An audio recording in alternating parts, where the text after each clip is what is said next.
story, 51 years in the making. Chicago's #1 Mike Ditka lookalike. After the first goal, everyone went nuts. After the second, they went berserk, and third and fourth. It's the first time since 2003 that the NFL kickoff will not be featuring the defending Super Bowl champion. And again, I gotta tell you, some awesome features here, and I think I want to go back on. And I'm just gonna let this kind of, play out a little bit. Getting ready for the Bears and Packers game tonight. Absolute excitement here in Chicago for the centennial season for the NFL, the centennial season for the Bears. And get a win, get excited. That is exactly what it's going to feel like with this. Coach, you had a deficit going into halftime at this game. What is it that you told the guys in the locker room? Not only does the Louisville Sports Complex want to carry on 2 decades of tradition, they're also ready to take a step up and enhance the state finals experience. Now, there's no hidden secret for Oscar. All he does is walk up and down these rafters collecting donations at the Fairbury Speedway, and then he'll make his way to the First Financial Bank here in Pontiac, where he'll drop off all the donations that are accompanied right in this bucket. Student athletes are in a unique position this summer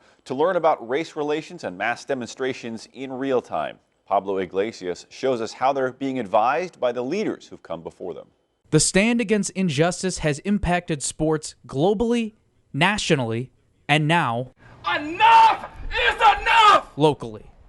Chris Reynolds is used to leading and guiding student athletes as Bradley University's athletic director.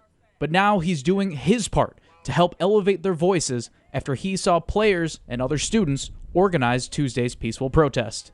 What I love about young people, they don't want to wait for anything. They say, why are we waiting? Now is the accepted time. Let's do something today. They said they wanted to do this. And what our student athletes want to do, we're going to be locked arm in arm with them. 1,000%! The Bradley student athletes organized the march following the death of George Floyd in Minneapolis. Derek Booth, the director of social and emotional learning for Peoria Public Schools, has found himself in a similar position and says his students are also watching. So when they now see professional athletes also being involved in social justice issues, it also communicates to them the responsibility is more than just on the court. And those local leaders are hoping that the younger generation can continue the conversation to help influence change. You can change the world, but you got to do it the right way, and you got to be about it every single day. Voices are beginning to be heard and get the attention of many so that these changes can be made. For Booth and Reynolds, they're proud to see how the movement is beginning, but they hope young activists will keep their momentum in the fight for meaningful change. One of the things that I'm excited for as well is just seeing that translate to the ballot box on Election Day. I'm going to really push them. I told them I'll support you, but now I'm going to hold you accountable to being about it. And they told me that they're committed for the long term, and I tell them all the time, sky's the limit. From Peoria, Pablo Iglesias, 25 Sports. 3 Central Illinois sports legends could tell many unique stories of Hersey Hawkins, but the common denominator within those highlights who he is off the court. The numbers say it all. Needs 3 more to break Oscar Robertson's record, and that's it. 14 Bradley records, 10th on the NCAA all-time scorers list, a National Player of the Year award, and so much more. Peoria's Chris Reynolds knows Hersey as one of a kind. I was not capable of emulating his game. Watching him as a high school student athlete, he was our version of Michael Jordan. The Bradley athletic director pinched himself the first time the two met in Portland. The Hawks' humble attitude was the outlying stat. I'm standing there thinking to myself, man, that's Hersey Hawkins. He's not a guy that walks around and talks about what he did. It's all about how he can help and serve other people. Giving back is the Hawks' mantra. Bradley Sweet 16 star Marcellus Somerville attended a Hawkins summer camp as a teenager and remembers playing him one-on-one at age 15. He definitely showed the level of a professional.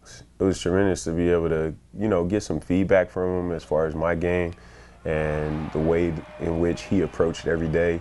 Somerville's dad kept that signed photo nice and clean. For nearly 2 decades, former sportscaster Lee Hall sat in a rare front seat, a pinpoint moment when Hawkins sat atop of the school's all-time scoring list.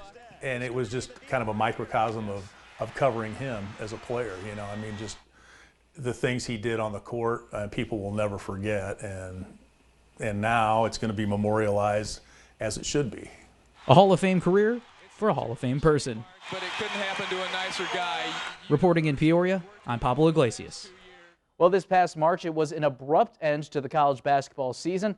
Now we're just 3 days away from the season tip-off, and there's a lot of buzz surrounding Central Illinois squads. We tip off in Champaign, where the Fighting Illini sit at 8th in the nation for preseason rankings. Last season, the Illini flexed their depth in the Big Ten, finishing 4th in conference play. Junior Ayo Dosunmu and sophomore big man Kofi Coburn returned to the court after passing on the NBA draft. They turned heads last year. They want to finish the job this year. We understand, and we're frustrated, we're angry. We got every feeling, trust me. Every feeling that you have, we have. Let's keep in mind that those were Matt Nagy's comments from last week against the Packers. So if that loss was disappointing, what do you call this one? Look, getting a head start on the season of giving, the Bears gave away another one. Sunday's loss to the Lions is Chicago's 6th straight, dropping them to 5-7 overall. The kicker, how the game was lost. It was a collapse within the final minutes of the game. That Marvin Jones touchdown. This fumble by Trubisky at their own 10.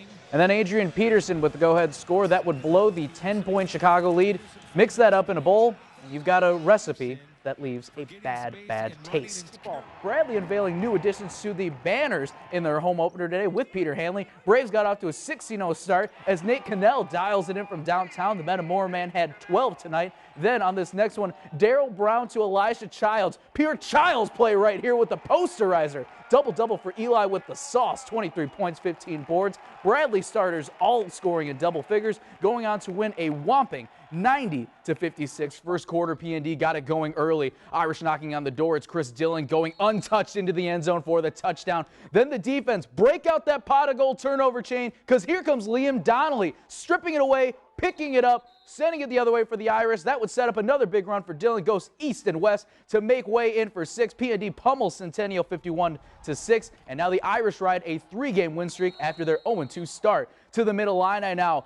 Battle for first place between Dunlap and Metamora. Muddy conditions made it a defensive battle. Scoreless late in the 4th. Junior Zach Poston finally breaks open the scoring, sneaking in for the rushing touchdown. 7-0 Redbirds. But here come the Eagles, third and long, the elusive quarterback for Dunlap. Jackson Chatterton evades not 1, but 2 tackles and finds big-time real estate. Red zone territory now after that run, after getting that hit too. And Chatterton now on this pass, he would connect with Casey Erickson in the corner. PAT was good to knot us up at 7s. Now, the Eagles defense, they made the stop. And late in this drive, less than 2 minutes to go, how about the fullback, Mitchell Gore, getting the dirty work, and you can tell from the jersey right there in the mud. Big run right there to set up Matt McQuillan, who, guess what, nails the game-winning field goal with less than a second to go. The Eagles are going home winners in this showdown, 10-7 in a nail-biter.